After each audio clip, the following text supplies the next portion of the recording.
ప్రియమైనటువంటి సువార్తమానం రేడియో శ్రోతలకు ప్రభువైన యేసుక్రీస్తు నామములో వందనాలు. Praise the Lord. ప్రియులారా, ఈ సమయంలో మనము పరిశుద్ధ లేఖన భాగాలను ధ్యానించడానికి ముందు పరిశుద్ధాత్మ మనకు పరిశుద్ధ లేఖన భాగాలను వివరించడానికి ముందు మనము ప్రభు యొక్క సహాయం నిమిత్తమై ప్రార్థన చేసుకుందాం. కృపా సమృద్ధి కలిగిన దేవా, ప్రేమ నమ్మకం కలిగిన దేవా, ఆది అంతము లేని దేవా, వర్తమాన భూత భవిష్యత్ కాలున్న దేవా, నమ్మకమైన దేవా, మీ యొక్క ఉన్నత ప్రేమను బట్టి వందనాలు. గర్భంలో పుట్టిన తల్లి మర్చిన మీరు మరుణని సెలవిచ్చిన దేవుడవు. అరచేతుల్లో మమ్మల్ని మీరు చెక్కున్నారు. మమ్మల్ని మీరు మర్చేవారు కాదు. మా ప్రార్థనలు విని మాకు సమాధానం గురించేవారు. మా ప్రతి అవసరత ఎరిగిన దేవుడవు. అయినా మీ యొక్క ఉన్నత ఉద్దేశాలు, మీ తలంపులు, మీ మారిన ప్రేమను బట్టి వందనాలు చెల్లిస్తున్నాం.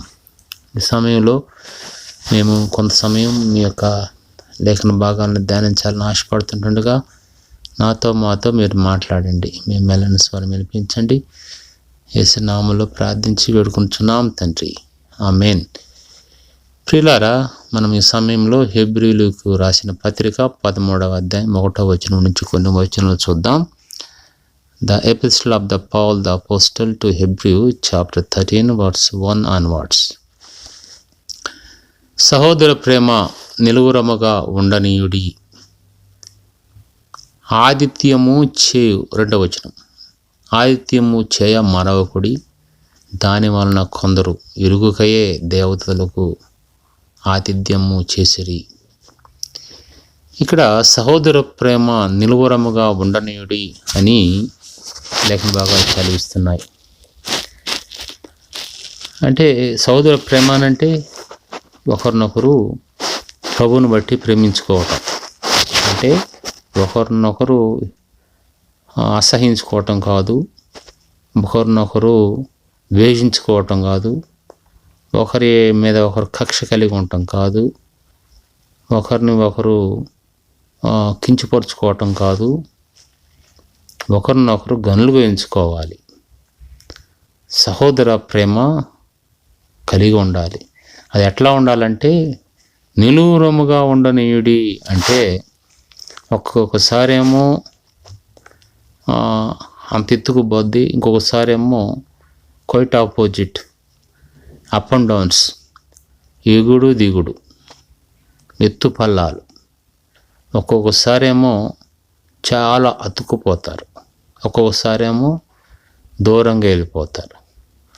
ఒక్కసారి నువ్వు లేకుండా ఉండలేని అంటారు, ఇంకొకసారి ఏమో నువ్వు ఉంటే నేను ఉండలేని అంటారు. సో ఈ విధంగా ప్రేమ అనేది మనుషుల మధ్య ఉంటూ ఉంటుంది.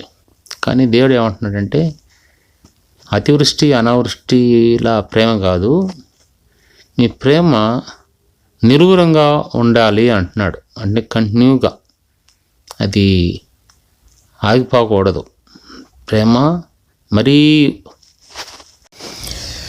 ప్రేమ ఉప్పొంగదు, డమ్మమ్మ ఉండదు, అతిశయించదు అని లేఖన భాగాల్లో మరొక చోట రాయబడి ఉంది. ఈ ప్రేమ అనేది ప్రభు ఏం చెప్తున్నాడంటే కంటిన్యూగా, అంటే ఆగిపోకుండా నిలువరముగా ఉండనీయుడి, అంటే ఎక్కడా కూడా ఆగిపోకుండా అది ఆ విధంగా కొనసాగాలి. అది ప్రేమ. సో అట్లాగా ఆ విధంగా ఉండాలి మీ ప్రేమ అని చెప్తా ఉన్నాడు. ఒకవేళ ప్రభు ప్రేమ మనలాగా అతివృష్టి అనావృష్టి లెక్క ఉందంటే ఎట్లా ఉంటుంది? మన జీవితాలు ఎలా ఉంటాయి? మనం ఎంత దూరం వచ్చేవారమా? ఎప్పుడో ముగింపబడేవి కదా, ఎప్పుడో ఆగిపోయాయి కదా, ఎప్పుడో శరమగీతం పాడబడేది కదా. అయితే ఇప్పుడు మనము ఈ విధంగా ఉంటున్నామనంటే ఆయన శాశ్వతమైన ప్రేమ కదా. అందుకని అంటాడు, నేను నిన్ను శాశ్వత ప్రేమతో ప్రేమిస్తున్నాను అని అంటాడు. లేఖన భాగాల్లో ఉంటుంది అన్నమాట, ఇర్మియాలో.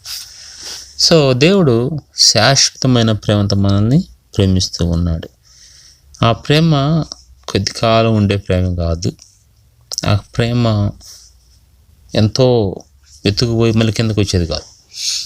మనల్ని కొట్టినా దేవుడు ప్రేమతోనే కొడతాడు. ఎందుకంటే మనము ఆయనకి దగ్గరకు రావాలని, ఇంకా ఆయన ఎంతగా దగ్గర రావాలని మనల్ని ఆశిస్తున్నాడో, మన ఆశ కలిగి ఉన్నాడో, అంతగా దగ్గర రానప్పుడు దగ్గరకు రావటానికి ప్రభు కొన్ని అనుమతి ఇస్తాడు. అప్పుడు మనం అయ్యా అని వస్తాము ఆయన దగ్గరికి. సో దేవుడు తను ప్రేమించిన వారికే ఈ విధంగా అనుమతిస్తాడు. తను ప్రేమించిన వారినే ఈ విధంగా ప్రభు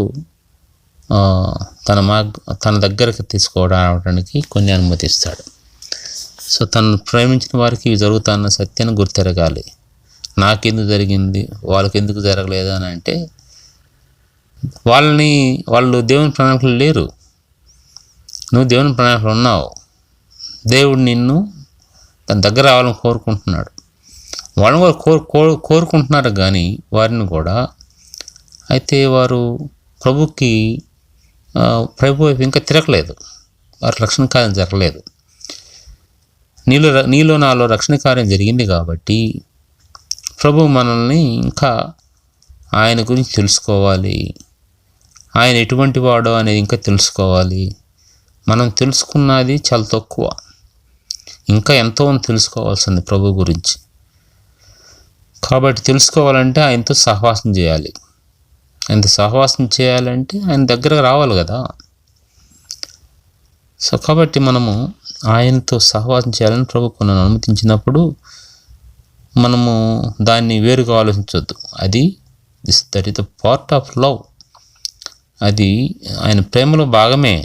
కాబట్టి ఆయన మనల్ని ప్రేమిస్తున్నాడు. ఆ ప్రేమ స్థిరమైనది, అది వెలకట్టలేనిది, మితిలేనిది. అటువంటి ప్రేమతో దేవుడు మనల్ని ప్రేమిస్తూ ఉన్నాడు. శాశ్వతమైనది, అది అశాశ్వతమైనది కాదు, శాశ్వతమైన ప్రేమ, దేవుడు ప్రేమించే ప్రేమ.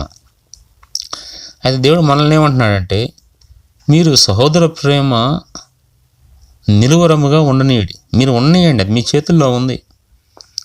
అది ఎక్కడో ఏదో షాపులో కొనేది కాదు, ఏదో మార్కెట్లో కొనేది కాదు, ఏది బై వన్ గెట్ వన్ వచ్చేది కాదు, ఆన్లైన్లో కొనేది కాదు. ఇది మన దగ్గరే ఉంది.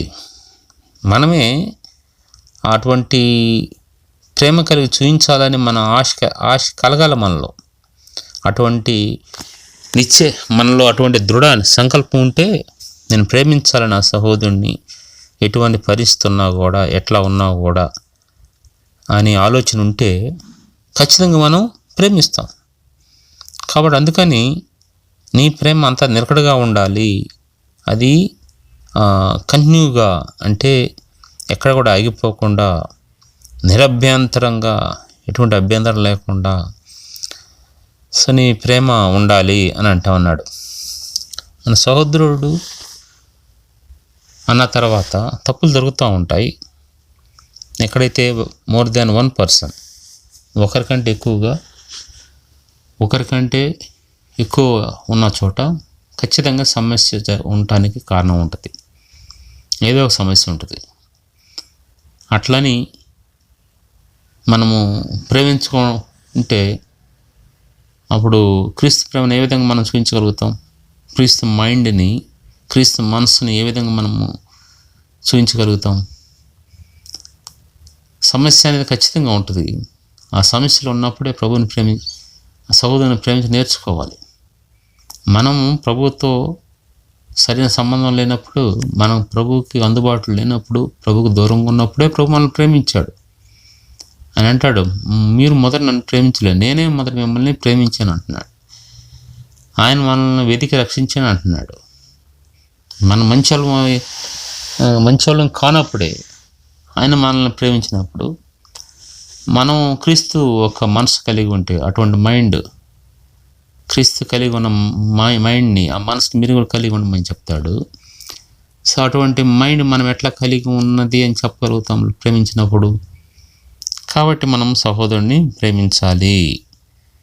వారి యొక్క పరిస్థితిని మనం ఎరిగిన వారంగా, అంటే మనం కూడా అదే బలహీనతల్లో ఉంటామన్న సంగతి ఎరిగి వారి విషయంలో మనము ప్రేమ కలిగి నడుచుకోవాలి. అందుకని దేవుడు అంటున్నాడు, సమస్య ఖచ్చితంగా ఉంటుంది, సమస్య లేకుండా ఉండదు. అయితే నీ ప్రేమ అనేది కూడా ఖచ్చితంగా ఉండాలి. సమస్య ఎంత ఖచ్చితంగా ఉంటుందో, ప్రాబ్లమ్స్, సమస్యలు ఏ విధంగా అక్కడ ఉత్పన్నమవుతూ ఉంటాయో అంతకంటే ఎక్కువగా నీ ప్రేమ అనేది అక్కడ చూపించాలి. ప్రేమ అనేది ఎటువంటి ఆటంకం లేకుండా కొనసాగాలి. ఆ ప్రేమ ఉన్నప్పుడే, ప్రేమ చూపించగలిగినప్పుడే మనము ప్రభువుకు సాక్షులంగా ఉండగలుగుతాం, ప్రభు వైపు అనేక మంది తిప్పగలుగుతాం.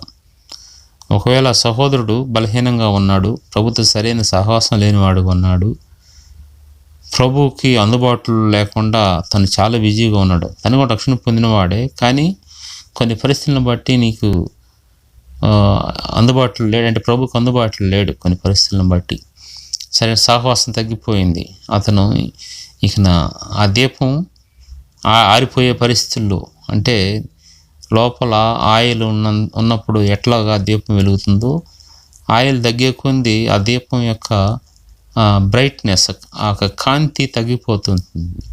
అదేవిధంగా సహోదరుడు తనకున్న పరిస్థితులను బట్టి అనేకసార్లు తన జీవితంలో వచ్చే తుఫాన్లను బట్టి తను వెలుగివ్వడం తగ్గిస్తూ ఉంటాడు. అంటే ప్రభు కొరకు జీవించే విధానము, ప్రభువుకి అందుబాటులో ఉండేదా. సో అది అప్పుడే మనం ప్రభువుకి సాక్షిగా ఉండగలుగుతాం. ఆ దీపం ఏ విధంగా ఆయిల్ ఉన్నప్పుడు అంత కాంతివంతంగా ఉంటుందో, అదేవిధంగా మనం కన్నీ బాగున్నప్పుడు చాలా ఆశతో ఉంటాము. మనకి పరిస్థితులు అంటే అనానుకూలంగా ఉన్నప్పుడు, సమస్యలు ఎక్కువ అయిపోతున్నప్పుడు ప్రభు మీద ఆధారపడి ప్రభు సహాయం కోరుకుంటూ ముందుకు వెళ్ళాల్సిన దానికి బదులు చాలాసార్లు నీరసిల్లిపోయి ఇంకా ఏముందలే జీవితము అన్నట్టుగా అనుకుంటూ తర్వాత ఇక ప్రభు కొరకు ఒక సువాసనగా ఉండటము, లేకుంటే ప్రభు కొరకు సాక్షిగా ఉండటము, లేకుంటే ప్రభు కొరకు కాంతివంతంగా వెలగటము, రుచికరమైన ఉప్పుగా ఉండటం కంటే రుచి కోల్పోతున్నటువంటి ఉప్పుగా ఉన్నట్టుగా అగుపిస్తారు. సో ఆ విధంగా జీవితం ఉంటుందన్నమాట. అట్లాంటప్పుడు మనము సోదరుని యెడల ప్రేమ కలిగి ఉంటే, ఆ ప్రేమ నిలువరంగా ఉంటే, అప్పుడు మనము వారిని ఎంతో ప్రోత్సహించిన వారంగా, ప్రభు కొరకు వారిని గెలిచిన వారంగా, అదేవిధంగా వారి విషయంలో ప్రభువును సంతోషపరిచిన వారంగా మనం ఉంటాం. కాబట్టి నీ ప్రేమ, నా ప్రేమ చాలా గొప్పగా ఉన్నప్పుడు వారిని మనం ప్రభు కొరకు పొందగలుగుతాం, వారిని ప్రభు కొరకు జయించిన వారంగా ఉంటాం, వారిని ప్రభువులో స్థిరపరిచిన వారం అవుతాం. అంతే. చాలాసార్లు మన ప్రేమ వారిని ప్రభు ఎద్దుకు తీసుకురాకపోగా, ప్రభులో బలపరచపోగా, ప్రభులో ప్రోత్సహించకపోగా, వారు ఇంకెక్కువగా ప్రభు కొరకు ఆసక్తిగా పనిచేయటానికి సహకరించకపోగా, చాలాసార్లు వారు నిరాశపరిచేదిగా, వారిని త్వరగా ఆర్పేసేదిగా, అకస్మాత్తుగా అబ్రప్ట్లీ వాళ్ళని ఆఫ్ చేసేదిగా ఉంటుంది అన్నమాట. సో వారి యొక్క జీవితాల మీద చాలా ప్రభావం చూపిస్తుంది మన ప్రవర్తన. కాబట్టి ప్రియమైనటువంటి సహోదరుడా, సహోదరి, మనము వేరొక సహోదరుని పురుకొల్పే వారంగా ఉన్నామా, లేకుంటే అతన్ని మనము నిరాశపరిచి ప్రభువులో ఆర్పేసే వారంగా ఉన్నామా? సో మనం జ్ఞాపం చేసుకోవాలి. అందుకనే సహోదర ప్రేమ నిలవరంగా ఉండండి అయ్యా. Let it be continue love అని అంటా ఉన్నాను అనమాట.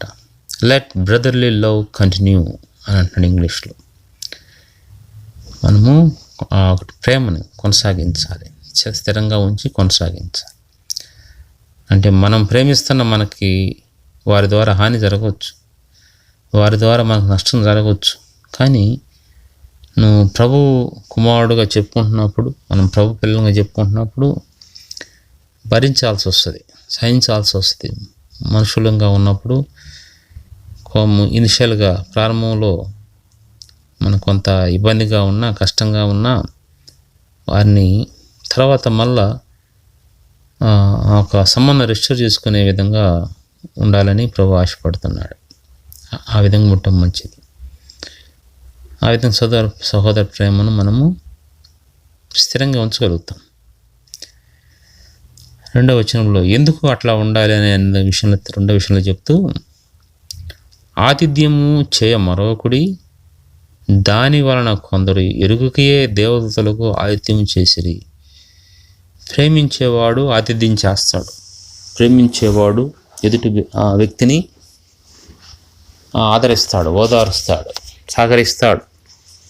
అతనికి ఏదైనా లోటు ఉన్నప్పుడు ఇతనుకున్న దాంట్లో కొంత చేయగలుగుతాడు. సో అయితే ఈ యొక్క ఆతిథ్యం గురించి మాట్లాడుతూ ఆతిథ్యము చేయ మరొకడి అని చెప్తా ఉన్నాడు. దాని వలన కొందరు ఎరుగకయే దేవదూతలకు ఆతిథ్యము చేసిరి. అంటే కొంతమంది అవసరతలు ఇంటికి వస్తారు. కొంతమంది వచ్చినప్పుడు ఏదైనా పనిలో వస్తారు. వారిని చేర్చుకోవాలి, వారికి సహాయం చేయాలి, వారిని ప్రేమించాలి, ఆదరించాలి. వారు ఏ పరిస్థితిలో వచ్చారు, మనం ఎంతవరకు చేయగలుగుతా అంత చేయటం వలన అది దేవునికి ఎంతో సంతోషకరమైనది, ప్రీతికరమైనది. అట్లా చేస్తూ కొందరు వారికి తెలియకుండానే అట్లా చేర్చుకొని కొంతమందికి ఆతిథ్యం ఇవ్వటం వల్ల ఆ తర్వాత తెలిసింది వారు దేవదూతలకు ఆతిథ్యం ఇచ్చినట్టుగా, దేవదూతలకి ఆతిథ్యం ఇచ్చినట్టుగా తెలిసిందనమాట. కాబట్టి మనము ఆతిథ్యం ఇవ్వాలి. దేవుడు తన దూతలను ఏ రూపంలో పంపిస్తాడో, ఏ విధంగా వస్తారో మనకు తెలియదు. వాళ్ళు ఎవరో కాదు, దేవుని చేత వాడబడుతున్నటువంటి పిల్లలు. వారు అనేకమైన బాధల్లో, అనేకమైన వేదనల్లో, అనేకమైన పరిస్థితులు గుండా వారు వెళ్తున్నప్పుడు ఆ బాధ మనకు తెలియదు, కానీ దేవుడికి తెలిసి దేవుడు పంపిస్తాడు. దేవుడు వాళ్ళని నడిపిస్తాడు. పలానా చోటకి వెళ్ళి నడిపిస్తాడు. వచ్చినప్పుడు వాళ్ళని మనము చేర్చుకోవటము, వాళ్ళని మనం ప్రేమించడం అనేది అవసరం. ఆ విధంగా చేయటం ద్వారా దేవదూతలకి ఆతిథ్యం ఇచ్చినట్టుగా భావించబడుతుంది. కొన్ని సంఘటనలు పాత నిబంధనలో కూడా అబ్రహాము ముగ్గురికి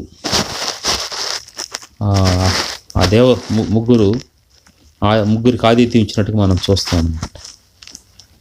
కాబట్టి ఎవరు ఏ విధంగా ఎట్లా చేర్చుకుంటారో తెలియదు, కానీ వాళ్ళు చేర్చుకున్నప్పుడు వాళ్ళని ప్రేమగా చూసుకోవటం ద్వారా, ఆ చేర్చుకోవటమే అక్కడే ఒక స్టెప్ ప్రేమ అనేది మనం గుర్తించవచ్చు. ప్రేమ లేకపోతే అతను చేర్చుకోడు. కాబట్టి వారు చేర్చుకోవటమే ఒక ప్రేమ అనేది, ఆ ప్రేమలో భాగమే. సహజంగా ఇప్పుడున్న ప్రపంచంలో మనుషులు మోసకరంగా ప్రవర్తించడం ద్వారా నమ్మటం, వారిని నమ్మలేకపోవటం వలన చేర్చుకోలేరు. తెలిసిన వారిని కూడా చేర్చుకోలేరు. అటువంటి పరిస్థితుల్లో ఉంటున్నాం మనం, దురదృష్టకరంగా. అయితే ఇక అట్లాంటప్పుడు ఒక దేవదూతలు ఇచ్చారనుకో, వాళ్ళు వేరొక విధంగా, అంటే వేరొక దైవజనుల రూపంలోనూ భేదవారి రూపంలోనూ వచ్చారనుకో, అప్పుడు మనము వారిని ప్రేమించలేదు, వారిని చేర్చుకోలేదు అనుకో, చేర్చుకోకపోతే వారిని మనం ప్రేమించినట్టే. దానివల్ల దేవుడు బాధపడతాడు. ఇట్లాగా వీళ్ళు తెలియకుండానే కొంతమంది చేర్చుకున్నారంట. చేర్చుకోవటం వల్ల దేవదూతలకి ఆతిథ్యం ఇచ్చారంట. వాళ్ళు దేవదూతలు అన్న విషయంలో తెలియదు, మౌనంగానే వీళ్ళు ప్రేమించారు వాళ్ళని. ఎందుకంటే వాళ్ళ స్వభావమే, ఆ విశ్వాసుల యొక్క స్వభావమే ప్రేమించే స్వభావం. వారు తమ పిల్లల్ని, అంటే దేవుని పిల్లల్ని వాళ్ళు ప్రేమిస్తారు, ఆదరిస్తారు, ఓదారుస్తారు. అయితే వారికి ఆ సమయంలో వచ్చిన వారు దేవుని దూతలు, దేవుడు పంపించినటువంటి ఆత్మలు దేవుడే వాళ్ళని వాడుకుంటూ పంపించాడు అన్న విషయం వాళ్ళకి తెలియకుండానే వాళ్ళు చేర్చుకున్నారు. అట్లాంటి వారిని ఏమంటారంటే దేవదూతలు ఆతిథ్యం ఇచ్చారంటారు. పాత నిబంధనలో అక్కడ కొంతమంది దేవుని దూతలు అనిపించిన దగ్గర దేవుడు అన్నారు, కొన్ని చోట్ల దేవుని దేవుడు దూతల్ని పంపించాడు అని అన్నారు. సో ఈ కొత్త నిబంధనకు వచ్చినప్పుడు దేవుడు తన పిల్లల్ని దూతలుగా వాడుకుంటున్నాడు. సో ఆ పరిస్థితిని బట్టి ఇప్పుడు మరియా దగ్గరికి గాబ్రియల్ని దేవుడు పంపించాడు. అక్కడ దూత అనేది మనకు అర్థం అవుతుంది. అయితే ప్రతిసారి అట్లా కాకుండా ఒక్కొక్కసారి తన పిల్లల్ని పంపిస్తాడు, వాళ్ళే దూతలు. తన అవసరాన్ని బట్టి, లేకపోతే ఇతనికి అవసరం ఉంది, ఇతని పరిస్థితి అట్లా ఉంది, అట్లాగా దేవుడు ఎవరినైనా పంపించవచ్చు. సో అట్లాగా వాళ్ళు తెలియకుండానే కొంతమంది చేర్చుకొని వారు దేవునికి సంతోష కారణమైనారు. ఎందుకంటే వాళ్ళు దేవదూతలనే చేర్చుకున్నారంట, వాళ్ళకి ఆతిథ్యం ఇచ్చారు. అందుకని నీ మొదటి వచనంలో ఆ ప్రేమలో కొనసాగాలి అని అంటే, ఆ ప్రేమలో కొనసాగిన వ్యక్తే ఈ విధంగా ఆతిథ్యం ఇవ్వగలుగుతాడు. అటువంటి ప్రేమ లేని వ్యక్తి అసలు ఆ మొట్టమొదటి చూపులోనే నువ్వు ఎవరివి, ఎందుకు వచ్చావు, అసలు దేనికి నీకు సంబంధం ఏంటి, అదేంటి ఇదేంటి, ఎందుకు వచ్చేసావు అని చాలా కఠినంగా మాట్లాడి అతన్ని పంపించగలుగుతాడు. అతను సహాయం చేయకపోగా అతన్ని బాగా గాయపరుస్తాడు. ఇతని ఇంటికి ఎందుకు వచ్చాను అబ్బా, ఇంకొక ఇంటికి వెళ్ళకూడదు, ఇంకొకరి దగ్గరికి వెళ్ళకూడదు, అతన్ని కలవకూడదు అన్న ఆలోచనకు అతను లోనయ్యి అదే బలమైన నిర్ణయంగా తీసుకుంటాడు. ఆలోచించండి, మన పరిస్థితి ఎట్లా ఉందో, మనం ఏ విధంగా అయినా మన సోదరుల ప్రేమ కలిగి ఉంటున్నామా, అది కంటిన్యూగా ఉంటుందా, మానకుండా ఎక్కడా కూడా ఆగిపోకుండా ఆ ప్రేమ కొనసాగుతుందా, లేకుంటే అతివృష్టి అనావృష్టి అని అంటూ ఉంటుందా? కొన్నిసార్లు ఎక్కువైపోద్ది, కొన్నిసార్లు అసలు ఉండదు. దీనివల్ల ఉపయోగం లేదనమాట. అలాంటప్పుడు ఇక నాది ప్రేమ లేదనుకోవాలి అంతే. తర్వాత అటువంటి ప్రేమ లేకుండా కొనసాగుతూ ఉంటే నువ్వు దేవదూతలకి ఆతిథ్యం ఇచ్చే యొక్క గొప్ప భాగ్యాన్ని కోల్పోయిన వ్యక్తిగా అవుతావు. దేవదూతలకు ఆతిథ్యం అంటే అది మామూలు విషయం కాదు. 3వ వచనంలో, మీరును వారితో కూడా బంధింపబడినట్టు బంధకములో ఉన్న వారిని జ్ఞాపకం చేసుకోండి. మీరును శరీరంతో ఉన్నారు గనుక కష్టములను అనుభవించుచున్న వారిని జ్ఞాపకం చేసుకోండి. చూడండి, కొంతమంది కష్టాలు అనిపిస్తుంటే వారి కష్టాలు అనిపిస్తున్నప్పుడు మీరు అర్థం చేసుకోవాలి, వారి కష్టాలను అర్థం చేసుకోవాలి. ఎందుకంటే మీరు శరీరంతో ఉన్నారు, వారి శరీరంలో ఉన్నారు, ఆ విధంగా వాళ్ళు కష్టం అనిపిస్తున్నారు. కాబట్టి మీరు కూడా అదే శరీరంలో ఉన్నారు కాబట్టి ఇప్పుడు మీరు అనుభవించకపోవచ్చు, రేపటి దినాన్ని అనుభవిస్తారు. అనుభవించినప్పుడు మిమ్మల్ని జ్ఞాపకం చేసుకోవడానికి మరొక వ్యక్తి కావాలి. కాబట్టి మీరు వారి బంధకాలు ఉన్నప్పుడు, వారి ఇబ్బందులు ఉన్నప్పుడు, వారి ఇరుకులో ఉన్నప్పుడు మీరు జ్ఞాపకం చేసుకోండి. రేపు మీరు ఇదే శరీరంలో ఉన్నారు కాబట్టి మీరు అటువంటి సమస్యలకు వెళ్ళేదానికి అవకాశాలు ఉంటాయి. కాబట్టి అప్పుడు మిమ్మల్ని వేరొకరు జ్ఞాపకం చేసుకోవాల్సిన అవసరం ఉంటుంది అని ఈ యొక్క లేఖన భాగం నుంచి మనం అర్థం చేసుకోవచ్చు. కాబట్టి ప్రియులారా, మనము క్షేమకాలంలో ఉండొచ్చు, మనం భద్రంగా ఉండొచ్చు, మనం సురక్షితంగా ఉండవచ్చు, నెమ్మదిగా ఉండవచ్చు, శాంతి సమాధానాలతో ఉండవచ్చు. అయితే ఈ పరిస్థితుల్లో, ఇటువంటి వాతావరణంలో మనకు మించిన వారు మరొకరు లేరు, మేమే అన్నీ, నేనే గొప్ప అనుకోకుండా, సో బంధకాలు ఉన్న వారిని జ్ఞాపకం చేసుకొని వారికి ఏ విధంగా మనం సహాయం చేయగలుగుతాం, ఏ విధంగా వారిని ప్రోత్సహించగలుగుతాం, ఏ విధంగా వారిని బలపరచగలుగుతాం, ఏ విధంగా వారి విడుదల కొరకు మనము చేయగలుగుతాము అని ఆలోచించాలి. అట్లా ఆలోచించినప్పుడు దేవుడు, పరలోకము చూస్తున్న దేవుడు నీకు ఒక మంచి ఆలోచన ఇస్తాడు. నిన్ను ఆ పరిస్థితుల్లో ఉన్నప్పుడు మరొకరు సహాయం చేయడానికి మరొకరితో మాట్లాడతాడు.